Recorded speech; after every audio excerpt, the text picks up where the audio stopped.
हाँ जी, तो बेटा जी मैंने आपको ये बोला कि लेड स्टोरेज जो मेरी बैटरी है, फर्स्ट थिंग हम लोग इसको ऑटोमोबाइल्स और इन्वर्टर्स के अंदर यूज करते हैं। अब आप एनोड इसमें लेड लेते हो, कुछ नहीं 45 डेज ना, बिल्कुल 45 डेज के अंदर खत्म होने वाला है। बस आप प्लीज जो आज कराया है ना 8 स्लाइड अच्छे से गोट लेना। इसमें lead as an anode use होता है, कैथोड इसमें पीबीओ2 की तरह एक्ट हम लेते हैं। एक बार जेई में क्वेश्चन आया था, इसका इलेक्ट्रोलाइट H2SO4 है, सबको पता है। इसका इलेक्ट्रोलाइट कौन है? H2SO4। कहता है जो हम अपने ये यूज करते हैं ऑटोमोबाइल्स में, उस H2SO4 की परसेंटाइल कितनी है? 38%। ये पूछा गया था। देख लो कहां से छोटी छोटी बातें उठा लेते हैं। तो आपसे देख, as a CBSE point of view तुम्हें ये पता होना चाहिए भैया हमारा इलेक्ट्रोलाइट H2SO4 है, लेकिन जेई और नीट में बस बारीकी पूछ लेते हैं भैया वो H2SO4 जो आप यूज कर रहे थे उसकी परसेंटाइल कितनी थी? 38%। ये एनसीईआरटी में मेंशन है, इससे तरह से पूछा गया था। कोई दिक्कत? अब मेरी बात ध्यान से सुनना। हाँ जी, मुझे भली भांति ये सिखाया गया था। देखो मैं अभी आपको बैटरी डिस्चार्जिंग की सिखा रही हूं, समझना। पहले एक सिखा रही हूं डिस्चार्जिंग। मुझे ना भली भांति ये सिखाया गया था बेटा कि एनोड पे ना ऑक्सीडेशन होता है, शायद ये बात सबको पता है। एनोड पे क्या होता है? ऑक्सीडेशन। तो एक बात सुन, एनोड पे अगर तेरा ऑक्सीडेशन हो रहा है तो पीबी किस में बदलेगा? बता दे। Pb+2। पीबी किस में बदलेगा? Pb+2। वो ना जो H2SO4 से ना SO4 ले लेता है, ये H2SO4 का SO4 ले लेता है और क्या बन जाएगा? बोल दो। PbSO4। ये H2SO4 का SO4 ले लेता है तो क्या बन जाएगा? PbSO4। क्या बन गया? PbSO4। अब आ जा कैथोड पे, सुन। तो ये 0 से +2 जा रहा है, ऑक्सीडेशन माना जाएगा ना। अब मेरी बात सुनो, आपके कैथोड में क्या था? PbO2। क्या था? PbO2। 4H प्लस SO4 2- और ये 2 इलेक्ट्रॉन ले लिया। मैं बताती हूँ, ये +4 है, ये भी PbSO4 में बदलता है और 2 पानी। अब मैं बताती हूँ कैसे। ये 4 है ना तो ये +2 है, 4 से 2 जाना क्या कहलाएगा? रिडक्शन। हो गया रिडक्शन। पर ये रिएक्शन किसकी है पूछता है। कई बार तेरे को सीधा कहेगा भैया डिस्चार्जिंग के लिख के देगा बस, और तेरे को कहेगा कई बार चार्जिंग के लिख के दिखा। तो यू मस्ट नो बेटा दिस इज जब बैटरी यूज में है। बैटरी यूज का मतलब क्या है? अभी मेरा फोन है ये, राइट, मैं फोन यूज कर रही हूँ, फोन यूज कर रही हूँ, तो क्या इसमें मैं इलेक्ट्रिसिटी पास कर रही हूँ? अब ये तो यूसेज हो रही है ना, तो इसका मतलब इसकी बैटरी खत्म हो रही है या डिस्चार्ज हो रही है? तो जब आपकी बैटरी यूज होती है तो इसको बोलते हैं डिस्चार्जिंग। जब बैटरी नॉट इन यूज होता है तो उसको क्या बोलते हैं? Battery not in use but we are supplying electricity. Battery not in use but we are supplying electricity, but we are supplying electricity. कोई दिक्कत? अब देखो इनको कंबाइन कर दो। देखो Pb okay, PbO2 okay, something यहां हो रहेगा, 2 इलेक्ट्रॉन से 2 इलेक्ट्रॉन कट गए।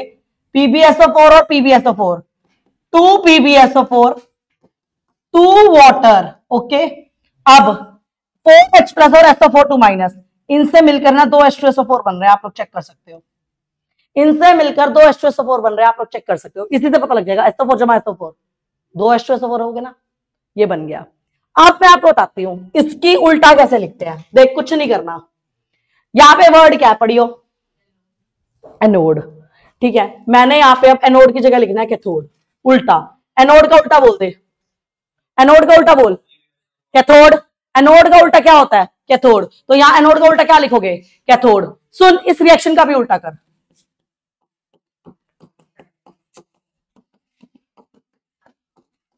खत्म। अब बोल कैथोड का उल्टा क्या होता है? एनोड। यहां पे लिखेगा एनोड। इस रिएक्शन का भी उल्टा कर।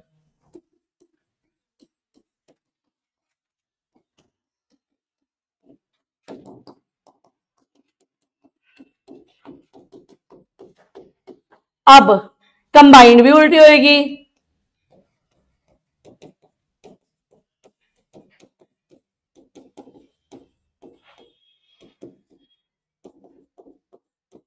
दैट्स इट, हो गया। मैं तुम्हारे को कह रही हूं एक सेट करो, और एक सेट करना भी बहुत आसान है। देख पीबी का PbSO4 इतना सेट हो रहा है, ऑब्वियसली बात है ऑक्सीडेशन हो तो 2 इलेक्ट्रॉन निकलेंगे, 2 इलेक्ट्रॉन इधर है तो 2 इलेक्ट्रॉन इधर भी।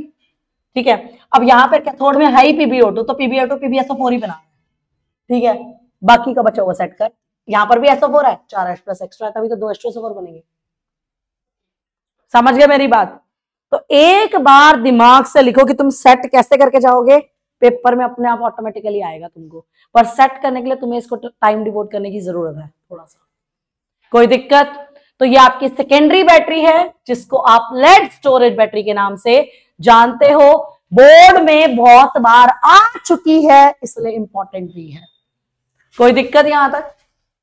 बोलो जी, एक कदम आगे चले।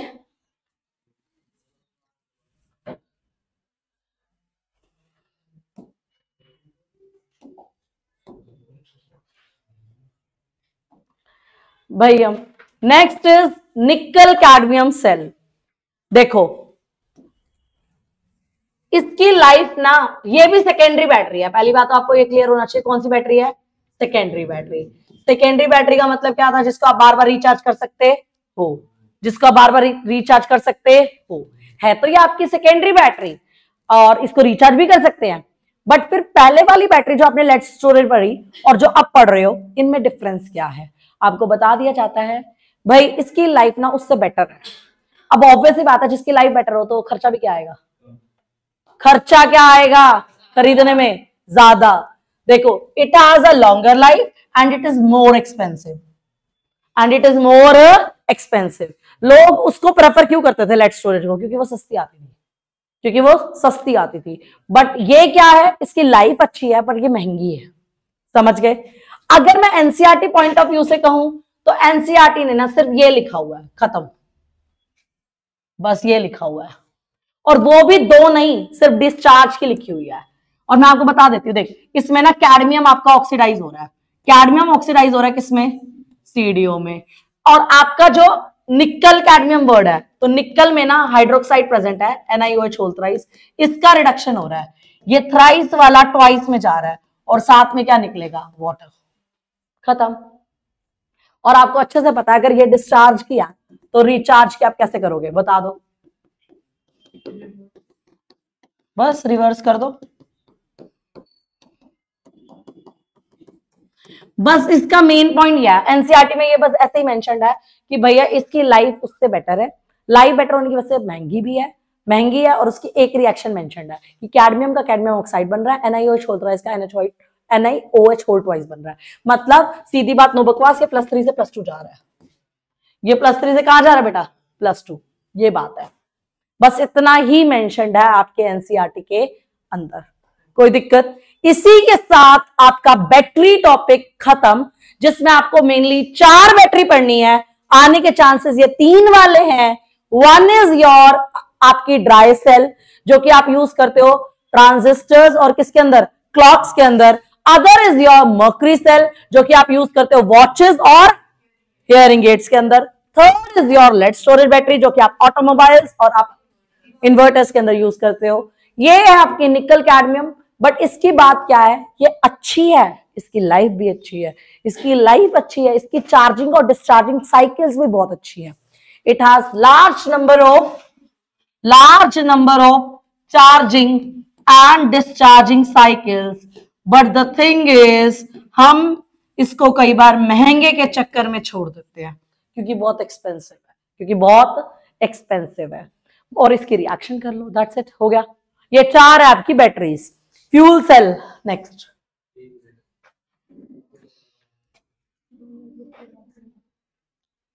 नेक्स्ट है आपका जी फ्यूल सेल्स।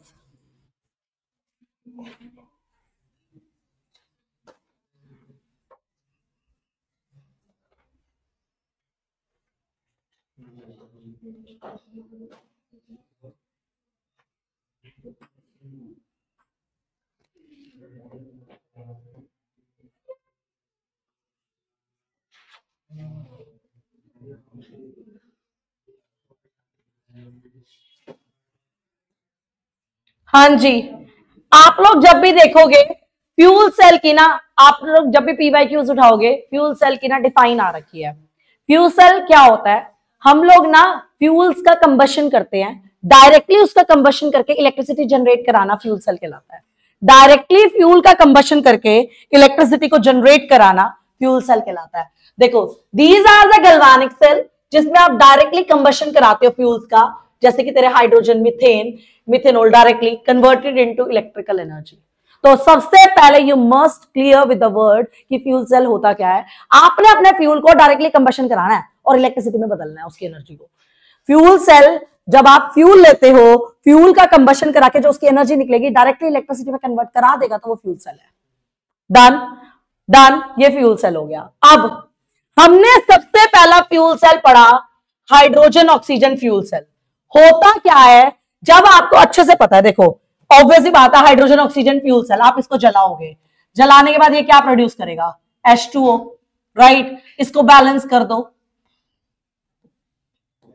होगी बैलेंस, राइट, बैलेंस कर दो। ये फ्यूल सेल की ओवरऑल रिएक्शन है।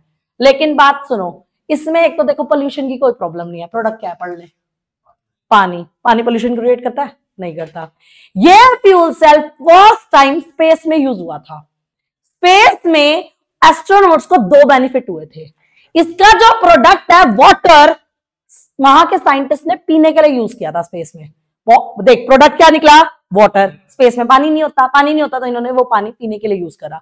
एक पानी की प्रॉब्लम खत्म होगी उनकी, क्योर। सेकेंड थिंग, उन एस्ट्रोनॉट्स ने, देखो फ्यूल H2 और O2 फ्यूल्स हैं, आप इस फ्यूल को बर्न कर रहे हो, रिजल्ट क्या मिल रहा है, वाटर। और उसकी फ्यूल की एनर्जी किसमें कन्वर्ट हो रही है, इलेक्ट्रिसिटी। तो इसके 2 रोल क्या है, जो प्रोडक्ट है पानी वो तो हम पीने के लिए यूज कर रहे हैं उसको कंडेंस करके, और जो ये हमारा इलेक्ट्रिसिटी मिल रहा है वो इलेक्ट्रिसिटी हम यूज कर रहे हैं वहां पर। दोनों 2 बेनिफिट हो गए। तो मैंने देखो साफ साफ लिखा है, मोस्ट सक्सेसफुल फ्यूल सेल है। अपोलो स्पेस प्रोग्राम में इसको फर्स्ट यूज किया गया था। जो वाटर वेपर्स है उसको कंडेंस करके ड्रिंकिंग पर्पस के लिए यूज किया था आपके एस्ट्रोनॉट्स ने। ड्रिंकिंग पर्पस के लिए पानी तो यूज हो गया था, और दूसरा इलेक्ट्रिसिटी तो यूज होगी, इलेक्ट्रिसिटी तो यूज होगी, क्योंकि पर्पस क्या होता है फ्यूल सेल का, इलेक्ट्रिसिटी प्रोड्यूस कराना। कोई प्रॉब्लम यहां तक किसी को, क्लियर भैया। 2 चीजें है, इलेक्ट्रिसिटी बन रही है, ट्रांसमिशन में हम यूज कर रहे हैं।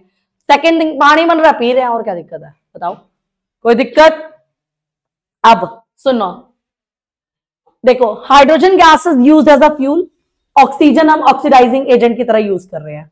जो भी एनर्जी है कंबशन की, हम उसको इलेक्ट्रिकल में कन्वर्ट कर रहे हैं, कोई प्रॉब्लम। हाइड्रोजन फ्यूल की तरह यूज हो रहा है, ऑक्सीजन ऑक्सीडाइजिंग एजेंट की तरह यूज हो रहा है। सेकेंड थिंग, जो भी कंबशन की एनर्जी है वो हम डायरेक्ट इलेक्ट्रिकल एनर्जी में कन्वर्ट कर रहे हैं। अच्छा, बीच में हमने इलेक्ट्रोलाइट क्या ले रखा है, NaOH या KOH। डन। कैटलिस्ट, नहीं पढ़ोगे तो पिटोगे। कैटलिस्ट कौन होंगे आपके, नहीं पढ़ोगे तो पिटोगे। निकल, प्लैटिनम, पैलेडियम।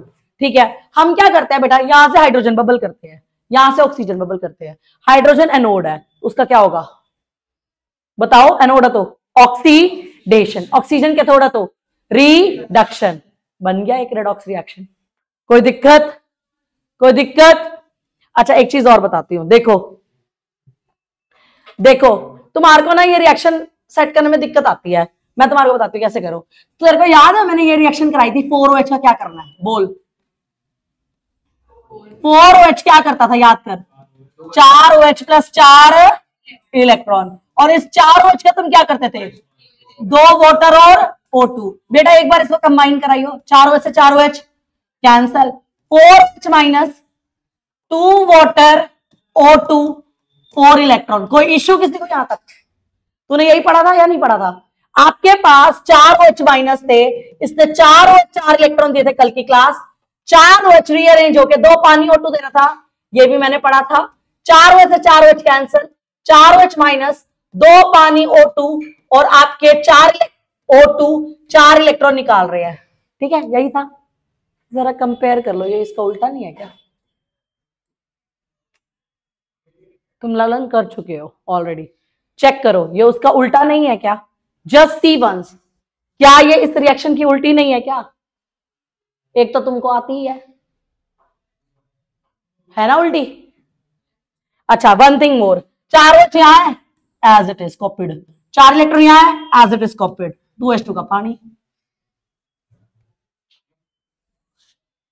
दोबारा बता देते हैं, सुनो, आपने ये पढ़ा था कल, 4OH बेटा, 4OH 4 इलेक्ट्रॉन देते हैं, पढ़ा था।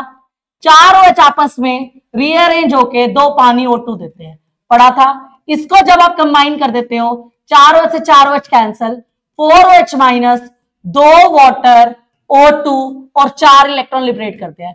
मैं ये कहना चाहती हूँ बेटा, इस रिएक्शन का रिवर्स नहीं है क्या? ये चेक कर, है ना रिवर्स। 4 OH ये रे, 4 OH ये रे, कोई दिक्कत। 4 इलेक्ट्रॉन ये रे, 4 इलेक्ट्रॉन ये रे, कोई दिक्कत। H2 का वाटर लिख दे, H2 का क्या लिख दिया? वाटर। हो गई सेट, डन। और ओवरऑल रिएक्शन तो तुम्हें पता ही है, H2 + O2 की water, water which was used by drinking purpose by scientist. And electricity, तुम्हारे को वहां जरूरत थी इलेक्ट्रिसिटी की, तभी तो फ्यूल सेल लेके गए थे हम लोग। Done, clear. चलो आगे।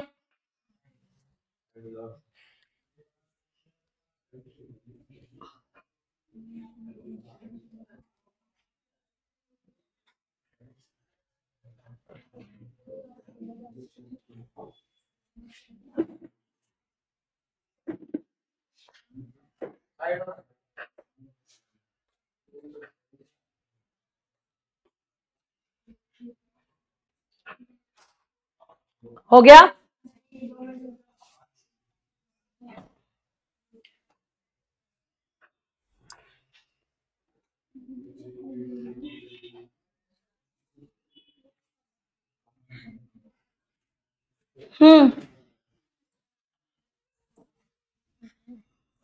भाई एडवांटेजेस क्या है फ्यूल सेल के?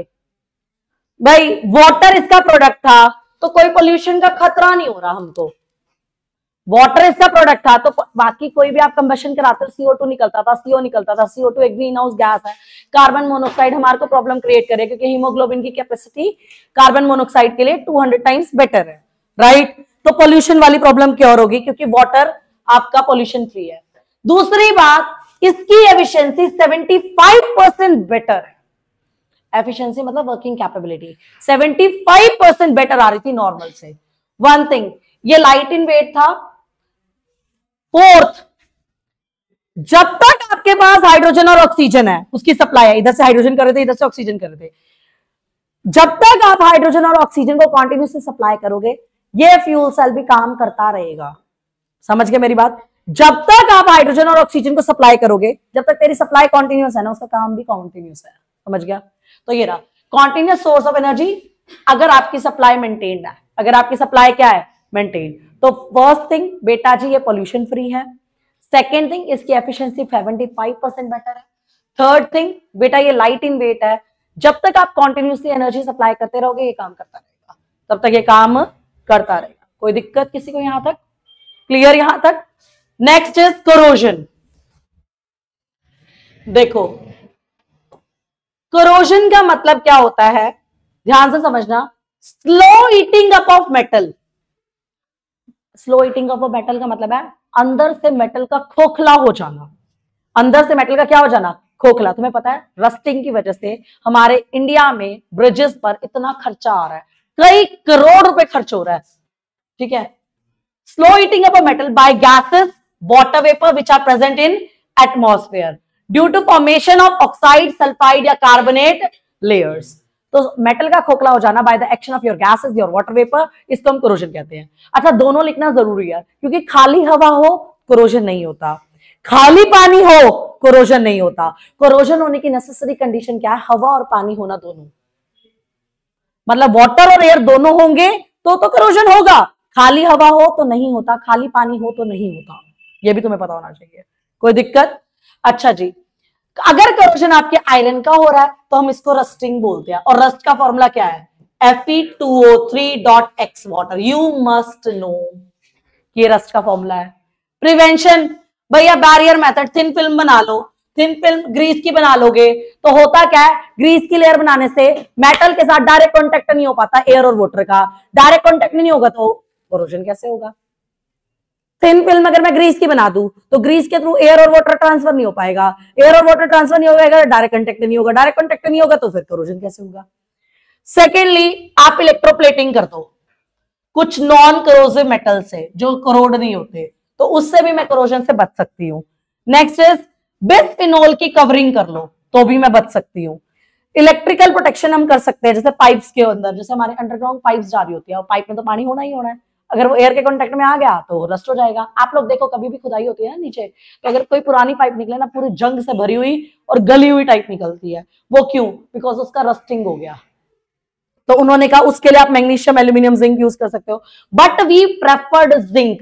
याद करो D&F ब्लॉक क्वेश्चन आ रहा था ना कि प्रिवेंशन के लिए किसकी कोटिंग करनी चाहिए?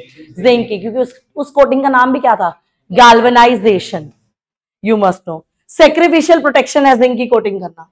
कोई दिक्कत?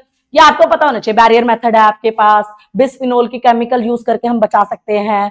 अब आप इलेक्ट्रोप्लेटिंग करवा सकते हो, इलेक्ट्रिकल प्रोटेक्शन करा सकते हो, सैक्रिफिशियल प्रोटेक्शन करा सकते हो।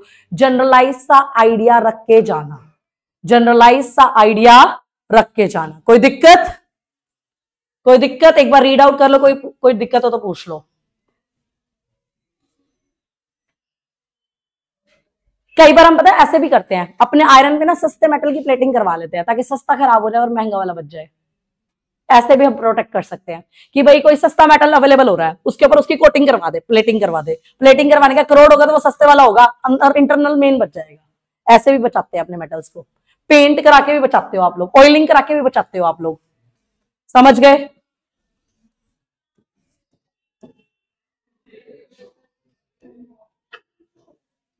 बस ये लास्ट करा रही हूं क्योंकि फिर ना ये पार्ट 2 खत्म हो रहा है। अब अगर आपका मेटल एनोड है आयरन, क्या है? आयरन। तो मेरे को एक बात बता, अगर आयरन ऑक्सीडाइज होगा तो क्या देगा? पढ़ो। Fe gives Fe+2 electron. कोई इश्यू? ये सबको समझ में आता है? आपका जो एयर है ना, मतलब कहने का मतलब है एनवायरमेंट, वो रिडक्शन जाता है। अब ये वही रिएक्शन है भैया अभी जो बताई थी आपको। बताऊं? 4OH माइनस क्या देता है भाई? 4OH प्लस 4 इलेक्ट्रॉन, इसी से बन रही है ये। तो 4H प्लस 4 इलेक्ट्रॉन, पर ये H के साथ कंबाइन करके दे रखी है। O2 gives 2 वाटर, यानी कि O2 का रिडक्शन होना। कैसे रिडक्शन? देखो O2 इस केस में 0 है बेटा, यहां -2 है। O2 का क्या हो गया? रिडक्शन हो गया। एयर का क्या हो गया? रिडक्शन। और मेटल का क्या हो गया? ऑक्सीडेशन। अब मैं बताती हूं, ये जो वाटर निकला है ना, जो तेरी एयर है, एयर जो वाटर निकला और तेरे अंदर वहां पर एयर प्रेजेंट है, मान ले वो एयर तेरी CO2 प्रेजेंट है, ये वाटर CO2 के साथ कंबाइन करके कौन सा एसिड बनाएगा? Carbonic acid. कार्बोनिक एसिड से क्या निकलेगा? H plus. H प्लस से ये रिएक्शन और फैसिलिटेट हो जाती है। ये देखो, ये दिखा रखा, H प्लस एसिडिक मीडियम से रिएक्शन और फैसिलिटेट हो जाती है। और कई बार क्या होता है, Fe2 प्लस फर्दर ऑक्सीडाइज हो जाता है Fe3 प्लस में। Fe2 प्लस फर्दर ऑक्सीडाइज हो जाता है Fe3 प्लस में। एक बार आया था, right the electrochemical process for corrosion. So this is the electrochemical process for corrosion. Iron +2 electron लिख, O2 का लिख, O2 से पानी बन रहा है, वो पानी CO2 से कार्बोनिक एसिड, वो जो H प्लस निकला वो इस रिएक्शन को और फैसिलिटेट करा रहा है। वन थिंग, कई बार क्या होता है पैरस पैरिक में भी बदलता है। कई बार क्या होता है पैरस किस में बदलता है? पैरिक। तो this is the whole electrochemical phenomena for corrosion. और मैंने ये इसलिए ही डाला है क्योंकि आपके PYQ में 3 क्वेश्चन इसके दे रखे हैं, इलेक्ट्रोकेमिकल फिनोमिना फॉर कोरोजन। तो यही होता है आयरन का। कोई दिक्कत? बस कुछ नहीं है बेटा जी, सेट करो। Fe क्या दे रहा है? Fe+2 electron. O2 क्या दे रहा है? 4H plus 4 electron give 2 water. कई बार क्या होता है, ये वाटर CO2 के साथ कंबाइन करके दे देगा कार्बोनिक एसिड। इस कार्बोनिक एसिड से क्या निकलेगा? H plus. H प्लस मेरी और रिएक्शन को क्या कर देगा? फैसिलिटेट। फैसिलिटेट करेगा, Fe2+2 वाटर बनेगा। फैसिलिटेट करने के बाद कई बार मेरा पैरस फर्दर पैरिक में और कन्वर्ट हो जाता है। कोई दिक्कत? तो this is the whole electrochemical phenomena for corrosion. अब ये नेक्स्ट टाइप है, इसका इतना ही था। डन।